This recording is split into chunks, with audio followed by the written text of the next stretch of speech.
This episode of 86 That is brought to you by Nanami Sushi Bar and Grill. If you're looking for the freshest sushi and authentic Japanese flavors just up the road in Austin, Nanami is the spot for you. From classic rolls to chef specials, it's perfect for a night out, date night, or just treating yourself. They're family owned, passionate about quality, and we're proud to have them supporting the show. So next time you're craving sushi, head to Nanami Sushi Bar and Grill. Check out their menu at nanamisushi.com and tell them 86 That sent you. Once again, thank you to Nanami Sushi Bar and Grill for sponsoring this episode. I got a snack. I didn't realize the bowl I grabbed it says right on here, not suitable for microwave use. But did you microwave that? I put it in for 30 seconds in the microwave, less than. Nice. With a kolache. There you go. Just don't go out in the living room. It's a little bit exploded right now. That's my grandma's favorite bowl, you asshole. Is it really? No. Oh. That's that good. Small plastic blue bowl. It's like $2 from Walmart. Oh, the wiener fell out. Welcome to the 86 That podcast, where 5 college filmmakers sit down with a special guest each episode, directors, writers, producers, actors, and other creatives shaping the industry to talk movies, the creative process, and the ups and downs of making their work. Follow us on Instagram at 86 That podcast for episode highlights, exclusive bonus clips, and even chances to ask questions to future guests. We appreciate you tuning in and hope you enjoy. Mulder, are you in a dorm or are you in an apartment? I'm in an apartment. Apartment? Okay. Yeah, I'm staying in the washing room, by the way. So this is not legally a room that's supposed to be rented out. So I don't have. We're in the basement, and so I don't have any windows in this room. So it's like, okay. It's insane. Like you wake up in the morning. So I have this little night light that I turn on because if I don't have it, and I wake up in the morning, it's gonna be pitch black, which is like the weirdest thing. Like you wake up at like 8 o'clock to 10 o'clock a.m. and it's like pitch black. You don't get any of that morning sunrise. Yep. Oh, wow. It's the worst. Yeah. Well, today we have a very special guest. This is my friend and very talented filmmaker, Mulder Liu. Today He has made 7 short films, one in post currently and the other on its festival run. Along with his shorts, he has made award-winning commercials and ads, and Mulder just started grad school in Boston for film. Mulder Liu, welcome to the podcast. Thank you so much. Mulder. Thank you. He's never hyped me up like this before. So. Don't talk like this. Wow. Well, you've done a lot of stuff. I mean, I was just looking in the past couple hours before we joined this, watching all your work, and I think we want to touch on most recent being what you and Andrew collaborated on. I thought it'd be worth it over the summer. Yeah. We had a private screening and Andrew showed it, and I've seen it a handful of times now. And I guess I'll kick it off with my first question being the soundtracks and the music, because I'm a big music guy, and I saw that you are the music supervisor and pretty much are in charge of all the music projects that you make with Andrew and by yourself. And I'm very influenced by music on my own projects too. I find the song first and then I write to that. And I saw you also use Artlist. I use Artlist too. But I wanted to ask what your process was like finding the music, and if at all, how does that music affect the way you prepare or execute the writing, directing, or acting in your projects? So I think normally whenever I'm the same as you, like when I come up with stories, it normally comes from music. When I'm like listening to it could be a pop song, could be a soundtrack, and I just kind of get this image of a scene maybe, or like a scenario in my head. And then I start like piecing together, like writing the story. But for this film particularly, I don't think that was the whole creative process of it. But I'm just saying, like in general, that's how I come up with stories. But the annoying part with that is you can't use the music that you were originally imagining in the scene, because it's always like copyright. And Andrew knows this really well, because we always get into like this debate about, do we want to, use that copyright music and just have it on YouTube for some people to watch, or do we want to like find another song from Artlist, which isn't going to be like as close to the original image and the imagination of the film as possible, but be able to submit it to film festivals and stuff like that. Yeah. Right. So when we first started, that was a big discussion that we would have, because Mulder was always like, I need to use this song because this is the song that I made it with. And I was always like, nope. And he was like, yep. I just watched Destiny's Calling 2. I was just gonna say and that. the ending credits of a Justin Bieber song. I'm like, they got the rights to a Justin Bieber song. Like, whoa. You got Never Say Never going loudly right as your names are coming great. up. It's so great. Oh, man. Yeah, that was a passion project. That was just for fun. So. Yeah. Well, and I thought it'd be worth it. It was the three moments that stood out for me. The songs I thought fit perfectly was the pool game, was Steve stealing money out of Brian's drawer at home, that like thriller soundtrack you have, and then the ending credits, perfect fit. Ending credits. I told you, Andrew, the ending credits song. In the beginning, he was like, I don't know if this is gonna work, man. See, I'm always. This is the discussion we always have. I'm always against it, and then Mulder's always right. And this is like a part of our process where like music, Like a married like couple. always he shows me a song and I'm like, I don't know, man. I don't know if this is really gonna fit. And then we like show it to someone. They're like, whoa, this is perfect. And then I just have to shut up and like be like, yep, Mulder knows what he's doing. I gotta trust him. The first song as well. Andrew was so against that I one. was so against that song. He was like, And this now is like I think a that's commercial one or of the best songs something. that we have. You just gotta trust your person that you're working with, man. So do you find the songs after you make it, or do you ever find songs? I mean, does that influence like you directing, or you writing, or you acting? Do you ever consciously think about the music or the tone that's going to be playing over the scene? For this film in particular, that I didn't think about music when we were going through it. Okay. So it was all like in post-production, and we started like looking at a bunch of different songs. It takes like a bunch of time to like find the right fit, because you never know. Some feel right, but you know, if you place it in the scene, it's a little bit off, and you want to keep going for better, but sometimes, you know, you miss that actual perfect one, if you know what I mean. So it was a process looking for music, and I would say in the end, overall, I think I'm pretty happy with what we got. So the discussion about the music kind of leads into what I was wondering, and you kind of touched on this already with, how you and Andrew kind of wrestle with how you make decisions about the film. So y'all are collaborating on these, and it's, from what I understand, a pretty close collaboration. How does your process differ, or your way of going about things differ from Andrew's, and how does that kind of mesh together? Andrew, he is way more about like the technical stuff. He's like, he always vetoes things that I say that are a little bit over the top, and I do appreciate that a lot, because we always find common ground out of that. Because I would say the most over the top things, like we should do like an explosion, or we should do, crazy stuff like that. And he would always be like, okay, dude, let's kind of tone it down a little bit, and like try to make something happen that's similar to that, but not quite. So we are more like, I'm more like, I'm crazier. I'm like, I just say like crazy stuff randomly.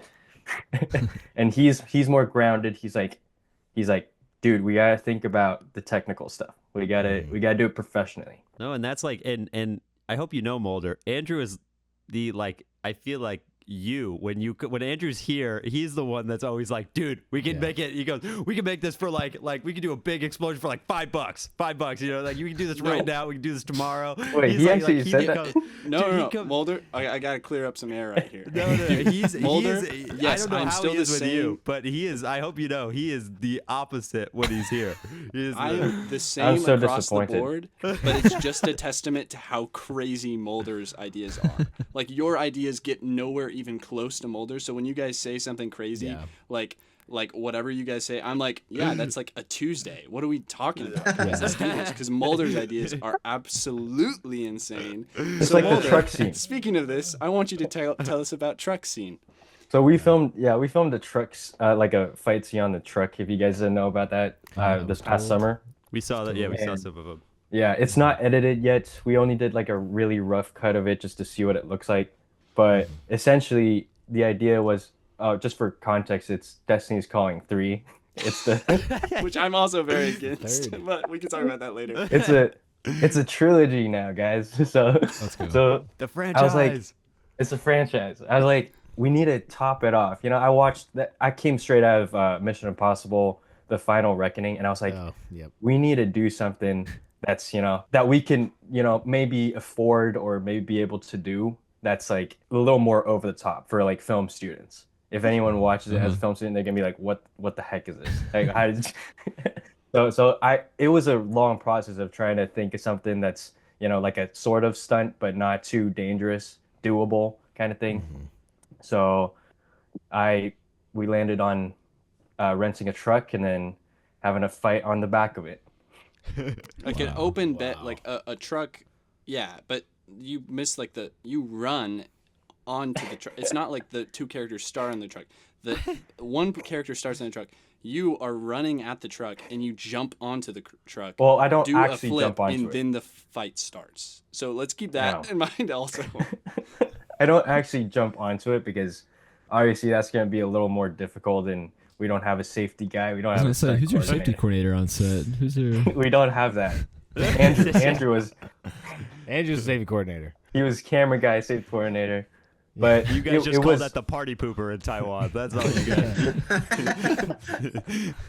it was pretty dangerous though, I will say, because when I was imagining it, it seemed like a lot of fun. I would talk about it every single day with Andrew. I'm like, oh, there's a truck. We're gonna film on a truck, or So I was so excited before the shoot, but then when I was actually like chasing after the truck, it was scary because like the back of it was open.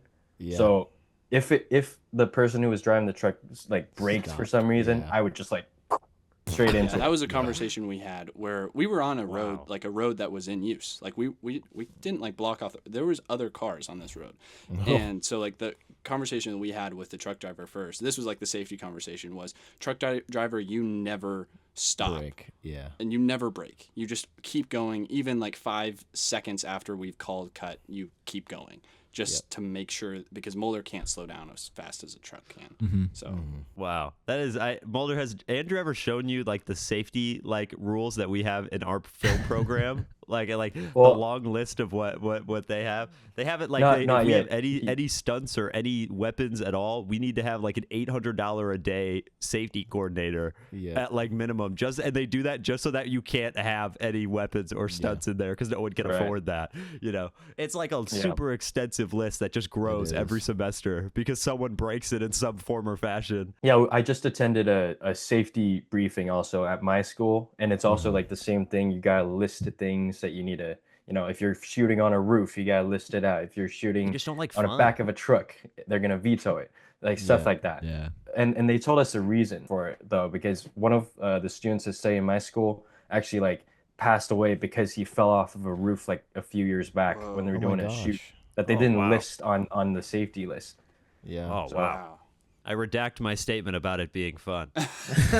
Like my first year here at Texas State, an alum from my high school asked me if I wanted to help on one of his films as well. I was told or asked to like stand at the edge of this parking garage. I remember standing at the edge of that thing and I was like, yeah, no, actually, I'm getting down. We're not filming this anymore. Like I literally like you were told up on them. the railing? I was standing on the railing of a parking garage with nothing holding me at all. Like I'm just looking down to like a 5-story drop to my death, pretty much. Right. Wow. And I was like, okay, we're not doing this. I literally got off from the railing and I was like, I'm done. Andrew also did something like that.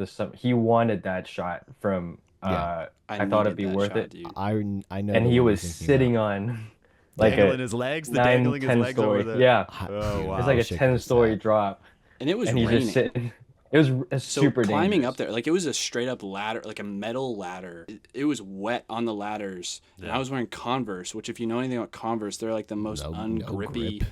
Oh, it was so scary. I was like, my heart was racing. That was so dumb. But we got the the shot, was and cool. that's what was important. I'd love to talk about Destiny's Calling, Yeah. because Yes. so I'm a big fan. about 6 months ago, that was when I saw the second one, because that was right, I think, around when you released it, and Andrew was talking about it, and we watched it together. He's always just like I'm always just blown away by your like the locations and the cinematography that you guys have. What was your inspiration for that story? I know now you just talked about the third one, so like what's your inspiration, and like how do you go about filming such like massive projects? Because I mean the first one's like 18 minutes and the second one's like 30 minutes, or No, it's the other first way one around. was the Yeah, it's the I other think, way the around. first one's 30 and the second one's 18 minutes. Yeah, but it's like how do you go about filming such massive like projects? I mean, they're like that's an insane feat to get such long films. I mean, like watching it now that I know more about film and stuff, I do see a bunch of flaws. I'm like, why did I do that? The acting was horrible. stuff like that. But for the first Oh. one, for an example, was Mhm. because I love proving people wrong. Like whenever they're Sure. like, you can't do an action film, I'm like, you know what? I'm gonna do an action film. Yep. And when they're like, you can't film at a bunch of locations, I'm like, well, you're gonna do it, you know? So I think that was the whole mindset going into the first film. And also I was really heavily influenced by like Indiana Jones at the time because I kept watching those films at the time, and I was like, I want to make an action adventure, but how do I not, not have a big budget, not have all these, CGI and gadgets and all that stuff, but still create that kind of action Mhm. adventure feeling. So I was like, this was when I was traveling to Europe and I was like on the subway. So I still remember where the inspiration came. And I was listening to like the Indiana Jones soundtrack. And I'm just like imagining, because also Andrew left to come to Texas that summer. And I lost Mhm. my, best ally to make films with. I was by myself, all alone at the time. And then I was like, what if I made a film about me and Andrew making a film? Like that's gonna be a fun thing to Hey, there you watch. go. But and Awesome. what if it was a film within a film as well? So we could have like Mhm. we didn't have to make the action adventure world that, super convincing or anything. Because the audiences would know that it's the film within a film, so it doesn't have to make Yeah. 100% sense. Yeah. So then Yeah. that's where it all came to place, and then I just executed that idea. Well, I wanted to touch on the editing because I watched Destiny's Calling and Yes. Destiny's Calling 2, and the editing is phenomenal. It is It's so incredible. Oh, thank you the, so much. the It's so intercutting good. and the plot parallel of the movie and the behind the scenes and then the match cuts and the crossfades and the pacing, it's all just like amazing.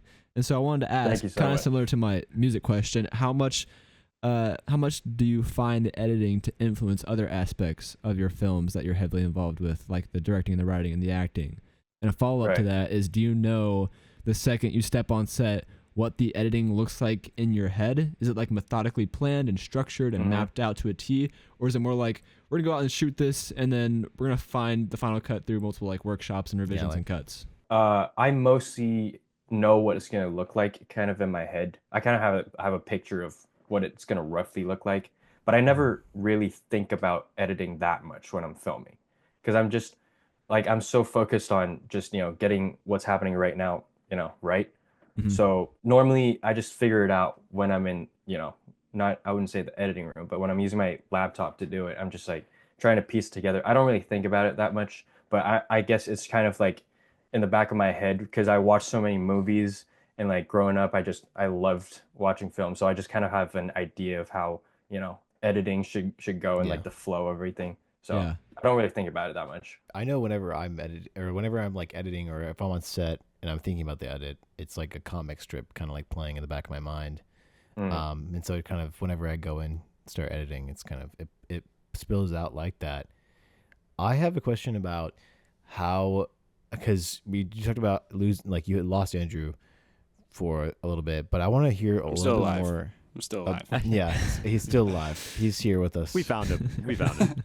Y'all's collaboration. I'm very curious about that, because how y'all shoot films in Taiwan and together, I hear Skeleton Crew so much, and it's like so small and compact.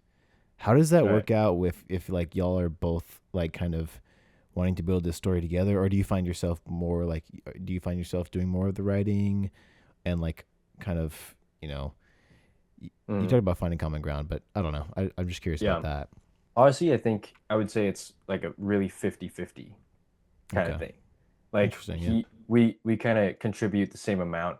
I feel like, Andrew, correct me if I'm wrong, but I feel like that's the style that we work with, because normally we both sometimes give ideas that aren't that good, and the other person would kind of like bring it back a little bit, and then we just kind of find that balance. One thing that happens is like I think also like with the music thing, like I know I can trust Mulder with the music, and like I know I can trust Mulder in so many other ways on film, and then I hope he knows that he can trust me in other ways. So I think it's not like 50-50 in every single area.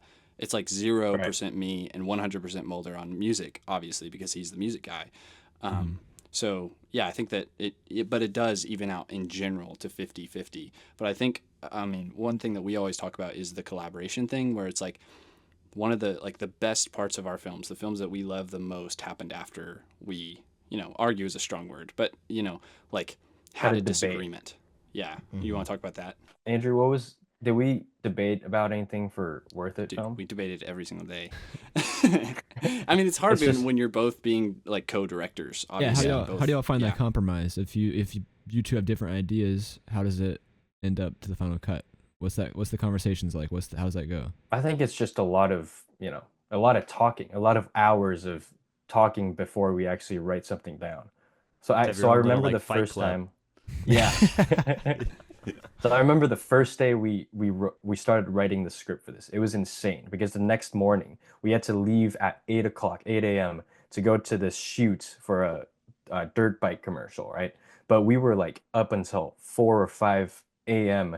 like talking about a story. So we came up with like a scene maybe, or like a little more than that, but it was a lot of like compromising, talking about the dialogue and like disagreeing, and then or maybe thinking it was dumb, and then we would have to rewrite and stuff like that. So it's just a lot of conversations before we actually jump into a project. But once we start the project, I feel like we don't argue as much because we kind of both have a clear idea of where we're going with that. If that Yeah, makes I sense. mean, I think it is important that all of that stuff happens before you get on set, because you're working with other people, and a lot of the Right. other people that we're working on are not in the industry at all or know anything about film. So it is important that we work out a lot of the stuff beforehand, and that means a lot of late night conversations, like Right. like 4 a.m., 5 a.m. are mostly where we figure out our film, Wow. because during the day we're shooting. So We also figure had out an the film at argument. night. Well, I had sort of like an argument with one of the actors with I thought it'd be worth it. And Andrew did not help me at all. He was just No. standing there. Him as a director, as a He was co-director safety of the film. coordinating. That's a very important was job. coordinating the That's a safety, very yeah. important job. He was making sure that the argument was staying at a very Yeah. safe level. Yeah. The context of the argument was just the actor, he wanted to say a line in English, but because I think we probably wrote it in English, I think. But when we were actually filming it, I was like, I think it's so much more natural for his character to say it first in Chinese or Taiwanese, because his character was supposed to be drunk and he wouldn't care that Andrew's character wouldn't understand what he's saying, if that makes sense to you guys. So I was Yeah. like, why don't we try that? And he just did not want to do it. Like he didn't even want to, just film both versions and, give it a shot or something like that. So then we got into like this pretty intensive debate, but Andrew was just kind of like standing there. He didn't I care. do want He to was give more tired. context. I was not just standing there watching you guys. I was setting up for the shot. So I knew that it was going on. I'm not going to absolve myself from all guilt, but I was setting up the shot. I was like, hopefully they'll figure it out by the time I got this set up. Man, this light is really interesting right now. I don't know why. I just forgot how to set it up, so it's taking me a little Let's bit change longer. it from Yeah. 98 Yeah. to 99 and see Yeah. what that does. Yeah. I do want to touch on a short that I just saw of yours called Camping, and I thought it was very well done. And I Wait, thought did that? it was on your I website. thought that was- I saw. I thought that On was my private. website. Yeah, on your That was website. private. No. But it's No, like, that it's like was a just 4-minute a- short. But it's like interesting because it was like no obvious clear like action clear conflict that you have in movies that you make with Andrew. But the visuals and the music and the vibe was just so well done. It like reminded me of like Perfect Days with like repetitive like routine editing and the sound design. And so when I seen that, it kind of became apparent that you like to do a mix of genres between drama, Oh, and, yeah, like, I action love thrillers that. and whatnot. So I wanted Yeah. to ask what are there like certain filmmakers or movies that inspired you the most to go down this path of filmmaking or make these specific movies? So I think in like my earlier days, it was definitely action films. Like I was a huge fan of action, huge fan of Tom Cruise. I still am right now. And like that's kind of what started this whole journey. And also like the earlier like Disney Pixar movies like Cars, Toy Story that I loved as a kid. And then I just started thinking about like how is it that people can create images or like animation and stuff like that to make me feel emotions out of that, even though I am not related to this person, this filmmaker out there. I don't even know what they look like, but they can make me feel these emotions that maybe even like your daily life wouldn't give you. Mm-hmm. You know, so then that really inspired me into like the whole film stuff. I just started watching a lot of movies in general, and I found out that it's not just action that I love. Also, like other films like drama, comedy, and stuff like that. They also make me feel things. So I just started getting more and more into it, and then I found out about people like Quentin Tarantino and like Christopher Nolan and stuff like that. You know, like the big, huge Yeah. directors. And then I started learning about how, you know, they have different. Everyone has a different style when it comes to directing, when it comes to music choice and stuff like that. And it just really fascinates me to that these huge directors out there, they can direct different genres sometimes. You know, like they can touch at different areas of filmmaking, but still do such a good job at every single one. So that's kind of how I got into like all the different like trying to make different things, because I feel like it's so much fun to accomplish something that you were originally not confident in, or you know, you thought that you wouldn't do a good job in. Right. I can relate to that. I made comedies, I made dramas, I made a crime thriller. I love touching all Nice. genres. It's so fun. It's so great. Yeah.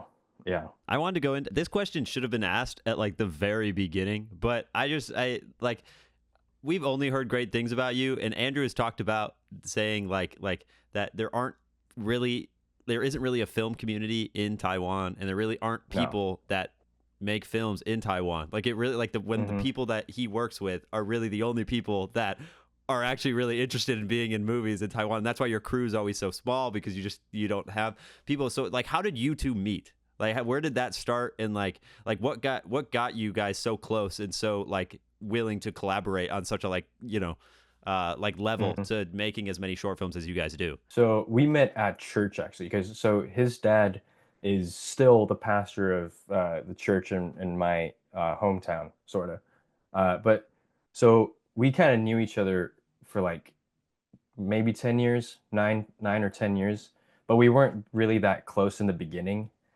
But I think individually, I mean, for at least for me, I loved films already, and I was making like these really cheesy, you know, kid action films when I was like 12 years old. And then we started like at a certain point, I think we talked about film. He started getting into film. He started with photography, I think, right, Andrew? But then Yes. he started also getting fascinated by like cinematography. So then we started talking, and then we found out that we both shared this sort of passion. So then we started trying to make some stuff together. But we were both still young. The things were kind of dumb. I don't know if Andrew showed you guys, but he's still to this day he refuses to share one of the links to the earliest films that we've made. I don't have it. I can't watch it anymore. And I have not looked for it either, which might be the reason that I don't have it. See, John's the same way. John won't show us his movies that he made pre-college. I have right, and he has them, right? He has them. He And knows I've where they seen the are, titles. so. I've I seen know the where they titles are. for the YouTube videos on private in his like unlisted like things, Those but will he never won't see show the them. He day. won't show them. Nope. I also gonna have happen. like a deep like I just want to see them. I just want to see like where you Yeah. came from. And He where doesn't you want are you now, guys you to know? judge.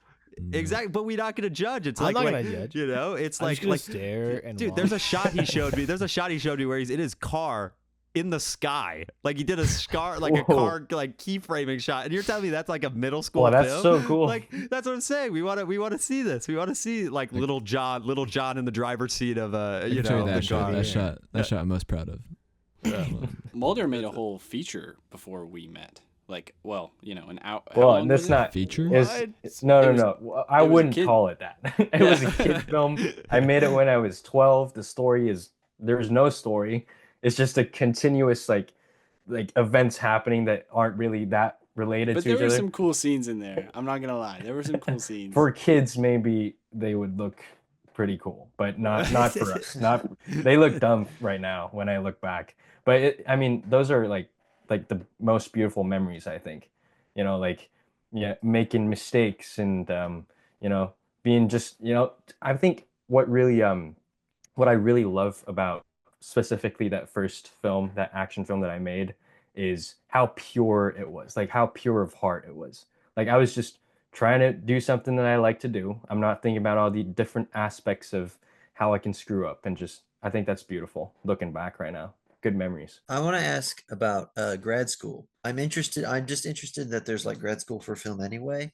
Well, first, did you have any formal film education outside of just making movies on your own in Taiwan? No, I've never had any formal form of education before. What has your experience of grad school been like so far? I think they're really professional, like the professors and everything.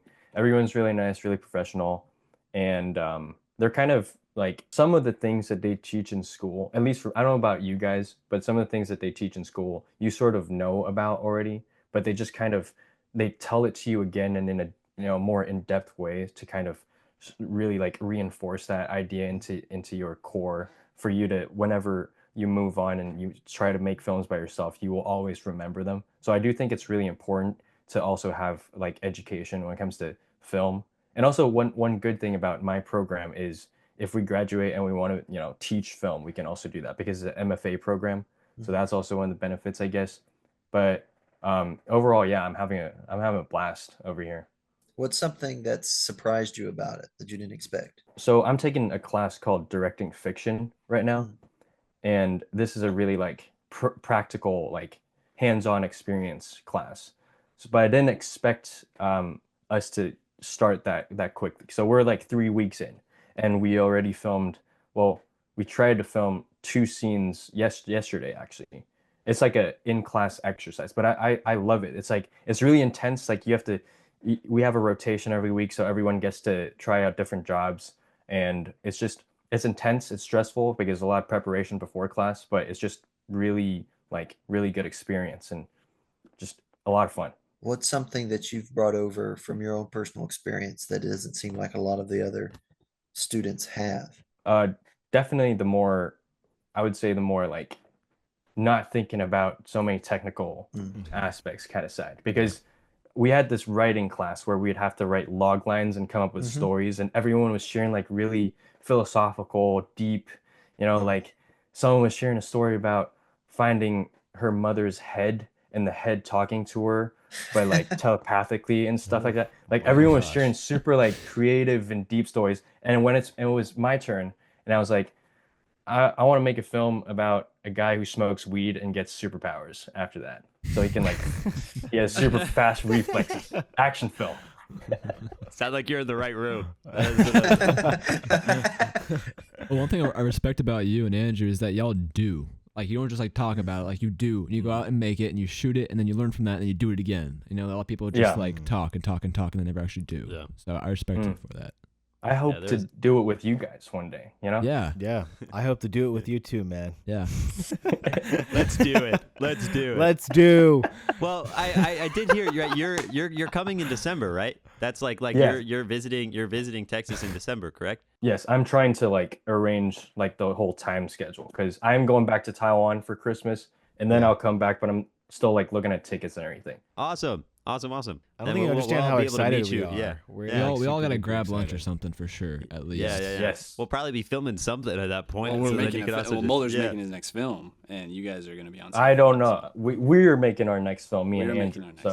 In December? Yeah. Oh, you're gonna try and make it in Texas? In Texas? The first time. Oh, Whoa. wow. I see. Smokes. I just hope just like prepare for the level of disappointment you will have in the locations already. That is the location scout. I mean, you guys are spoiled with just the diverse, the amazing. Like when I saw the Destiny's Calling, where you guys are on like a bridge near a waterfall mountain type of. It's like what is that? That's probably like a how close is that to your house? Like how close of a drive is that? Oh, that's like 8 hours.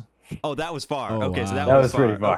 Okay. So that's fair. That's fair then. Hey, okay. maybe we should do that, guys. We should I take a was road trip for a film. Come on. We could still drive 8 hours and still be in Texas and still not have that. That's true. Yeah. I talk to Andrew sometimes, and I'm like, and I ask him about certain shots, and the reason why I asked about that one was because I'll say like, oh man, dude, that shot is like insane. Where is that? He goes, oh, that's like the library, dude, down the street, and it's like come on, man, it's like how is that even fair, But yeah, I hope you have I hope it's a good experience filming in Texas. You get to see what we all get to I do. hope so too. Well, Yeah. as long as I'm filming with you guys, it's gonna be a It'll be blast. great. Please, It'll be great. please. It'll be great. Let's collaborate. But thank you so much, Mulder, for being here. It was Thank so you guys. nice. This is a So lot of nice to fun. meet you virtually. Yes. You all too. All right, well, it's been a lot of fun having you on the podcast. Hopefully, we can maybe have you on the podcast again, and hopefully, we'll be working with you in the future, making another film. For sure. Yeah. So, thank you so much for carving out some time to do this with us. I think a lot of people are going to love this and get a lot from it. So, thank you, Mulder. Yeah, See thank you ya. so Good much. seeing you guys too. Have a good All weekend. right, Bye, Mulder. Bye. Bye. there he is. You guys met him finally. What Dude, a guy. He's so great. He's so That great. was awesome. Can't wait to meet him in I'm so person. excited. Yeah. Yeah. We should have him back. All right, All everybody. Well, Everyone- thank you so much for All right, listening to our everybody. podcast. And How that is- bad do I sound? Well, you sound fine, Lex. That's not, no, All right. no, this is not how we're stopping this podcast every single time.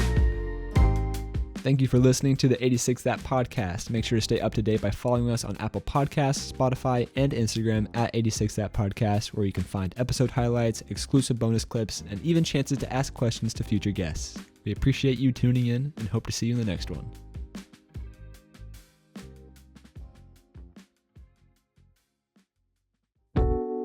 This episode of 86 That is brought to you by Nanami Sushi Bar and Grill. If you're looking for the freshest sushi and authentic Japanese flavors just up the road in Austin, Nanami is the spot for you. From classic rolls to chef specials, it's perfect for a night out, date night, or just treating yourself. They're family owned, passionate about quality, and we're proud to have them supporting the show. So, next time you're craving sushi, head to Nanami Sushi Bar and Grill. Check out their menu at nanamisushi.com and tell them that 86 That sent you. Once again, thank you to Nanami Sushi Bar and Grill for sponsoring this episode.